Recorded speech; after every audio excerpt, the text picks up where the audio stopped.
এই কারণে আল্লাহ রাসূল চিন্তা করলেন আমি তো একজন মানুষ, হয়তো আল্লাহ আমাকে রাসূল হিসেবে দায়িত্ব দিয়েছে, আমি একজন আমার নবী হিসেবে দায়িত্ব দিয়েছে, কিন্তু আমি তো একজন মানুষ। কি আল্লাহ রাসূল একজন মানুষ ছাড়া কি ফেরেশতা ছিল নাকি? না, আমার এই চোখ দিয়ে আমি যেটা দেখতেছি আমার চোখের দেখাটা ভুল হতে পারে। একসময় একজন মানুষকে এখানে আঘাত করবে, একটা জিনিস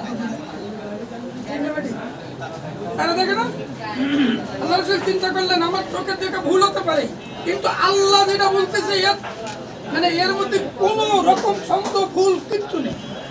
সুবহানাল্লাহ বলবেন না? আল্লাহ শুধু আলম তারা বলে যে পুরো কোরআনটাই সব আল্লাহর কথা।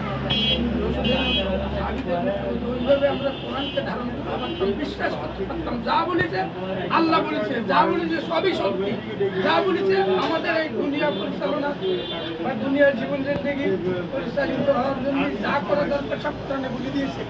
এই আস্থা বিশ্বাস যদি আমাদের থাকে তাহলে আমাদের মধ্যে ঠিক না? এই জন্য আমাদেরকে মূল কথা হলো কোরআন, কোরআনের যা বলি আপনি বুঝতেন।